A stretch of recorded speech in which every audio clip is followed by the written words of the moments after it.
فأعوذ بالله من الشيطان الرجيم بسم الله الرحمن الرحيم দ্বিতীয় বাণী খতমে বুখারী ও আজিমুল শান ওয়াজকে আজকের হবার সভাপতি মহোদয় সর্বশ্রদ্ধার আলিমুলিমা হকল সম্মানীয় অতিথিবৃন্দ আর মোর ভাই বোন হকল মোর নাম মোহাম্মদ জাহাঙ্গীর আলম মই দারুল হাদিস আনোয়ারুল উলুম শিবপুর মাদ্রাসা আরবী গম শ্ৰেণী শিক্ষা অধ্যয়ন কৰি আছো। মই আজি আপোনালোকৰ সন্মুখত থিয় হৈছোঁ আমালোকৰ বিশ্ব নবী হে নবী হযৰত মুহাম্মদ মুস্তাফা সাল্লাল্লাহু আলাইহি ওয়াসাল্লামৰ জীৱনী কাহিনী পৰা দুআষাৰ কথা ক'বলৈ। যদি আজি কিবা ভুল হয় নিজৰ বুলি ক্ষমা কৰিব। আমালোকৰ বিশ্ব নবী হযৰত মুহাম্মদ মুস্তাফা সাল্লাল্লাহু আলাইহি ওয়াসাল্লাম আছিল আল্লাহৰ মনোনীত ৰাসূল, ইসলাম ধৰ্মৰ প্ৰৱৰ্তক, সমাজ সংস্কাৰক সংগঠক, বহাকাৰ মানৱ জাতিৰ বাবে চাদৰ হবান ব্যক্তি 570 খ্ৰীষ্টাব্দ ৰবিউল আউয়াল মাহৰ 12 তাৰিখে সোমবাৰে আৰু মক্কা নগৰৰ বিখ্যাত কুৰাইশ বংশত হুজুৰ সাল্লাল্লাহু আলাইহি ওয়াসাল্লামৰ জন্ম হৈছিল। সেইদিন এখন বহুত অলৌকিক ঘটনা হৈছিল। হুজুৰ সাল্লাল্লাহু আলাইহি ওয়াসাল্লামৰ মাতৃয়ে পোহৰ দেখিছিল, যাৰ পোহৰত পূবৰ পৰা পশ্চিমলৈকে আলোকিত হৈ গৈছিল। আৰু সেই বছৰত আসহাবে ফিল অৰ্থাৎ আব্দাৰ যায় হাতী আৰু সৈন্য বাহিনী লৈ কাবাগৰ বাহিবলৈ আহিছিল। আৰু আল্লাহ তাআলা হৰুৰু সাৰাতে তাক হাতীবিলাকক ধ্বংস কৰিছিল।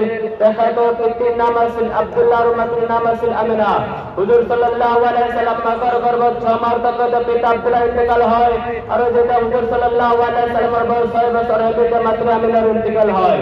পিতৃ মাতৃ মুহাম্মদ সাল্লাল্লাহু আলাইহি ওয়াসাল্লাম মগজ আব্দুল মুত্তালিব আৰু ফরক আবু তালিবৰ লালন পালন ডাঙৰ দীঘল হয়। সৰুকালৰ পৰা হুজুৰ সাল্লাল্লাহু আলাইহি ওয়াসাল্লাম আছিল সত্যবাদী, দয়ালু, উপকাৰী আৰু চৰিত্ৰবান। ডাঙৰ হৈ অহাৰ লগে লগে ঐশ্বৰিক জ্ঞান প্ৰাপ্ত হয় আৰু ৰাসূলৰ মৰ্যাদা লাভ কৰে। তেখেতৰ বছৰ বয়সত তেখেতে আৰবৰ অন্যতম নৌফল পুত্ৰ খালেদৰ জীয়েক মুছাম্মাদ খাদিজা ৰাদিয়াল্লাহু তাআলা আনহাৰ লগত বিবাহত আবদ্ধ হয়। তেতিয়া খাদিজা ৰাদিয়াল্লাহু তাআলা আনহাৰ বয়স 40 বছৰ আছিল। 32 বছর বয়সত তেখেতৰ জীৱনত এক পৰিৱৰ্তন আহে আৰু অধিক চিন্তাশীল হৈ উঠে। মক্কাৰ পৰা 3 মাইলমান আঁতৰত জুৰা নামৰ পৰ্বতৰ গুহাত ধ্যানমগ্ন অৱস্থাত আল্লাহৰ বাৰ্তা জিবৰাইল আলাইহিস সালামৰ আগমন ঘটে আৰু তেখেত আল্লাহৰ পৰা আন এটা বাৰ্তা পঢ়িবলৈ দিয়ে। এয়াটি হ'ল বিসমিল্লাহিৰ ৰহমানিৰ ৰহিম ইকরা বিসমি রাব্বিকাল্লাযী খালাক খালাকাল الإنسان من علق اقرأ وربك الأكرم الذي علم بالقلم علم الإنسان ما لم يعلم।